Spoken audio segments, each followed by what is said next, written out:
Hutchie always was the nearly man, the third place man, John McGuinness, followed by a guy, and then Hutchie. Now it's gone like that. Well, he's still quite young, isn't he? Yeah.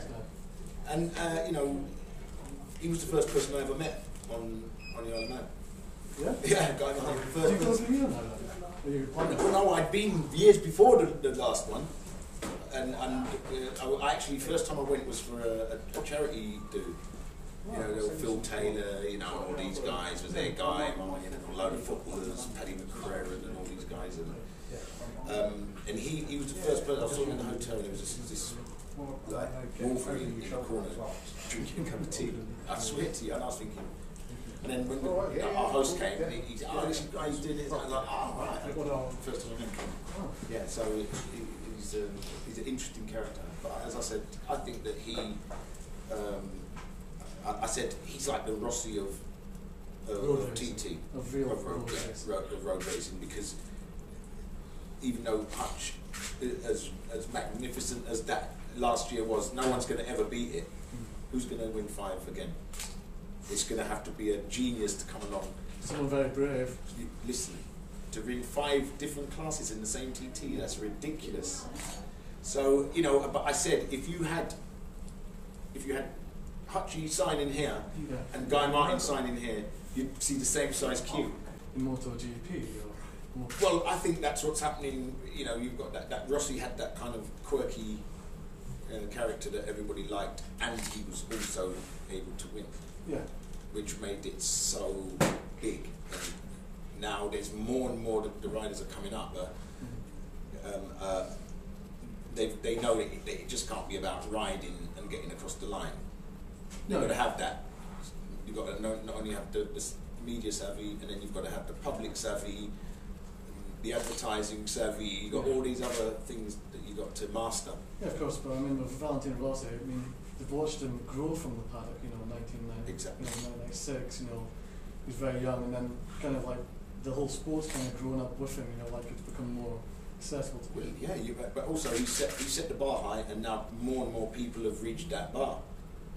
And some have surpassed it now, haven't they? Well, yeah. So I'm looking forward to next year anyway.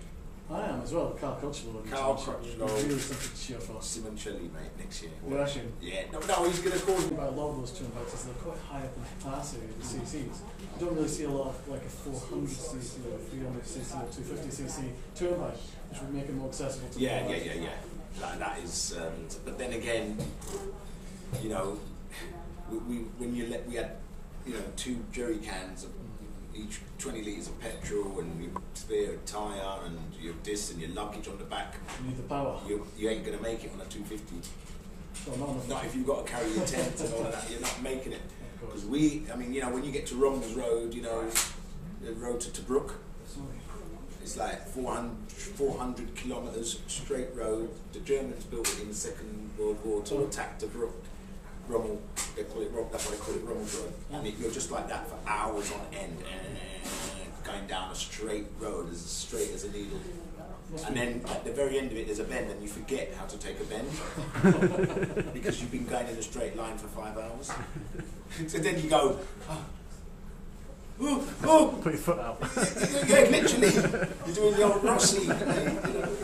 That's the same thing in France a few years ago. I'd been touring the north of France, and been 3 or 4 days riding around, hadn't really been thinking about anything as such, and then all of a sudden I saw this thing in the distance, and I thought, what the hell's that? And I come screaming to help, my friend almost went in the back of it, and it was a red light. I hadn't seen one in ages. You see?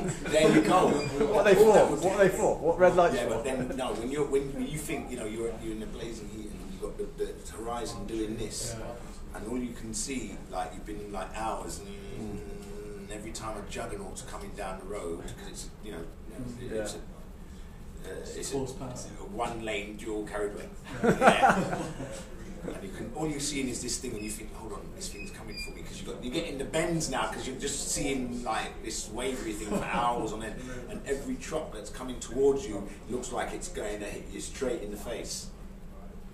It's not good. It's like tunnel vision. And then they drive them lorries like go-karts. They are super fast. You've got your own bike in the UK, you ride as well, yeah? Yeah. my bike's on the Yamaha stand. I think that's a great idea. You'll save the £25, won't you, on your first sale?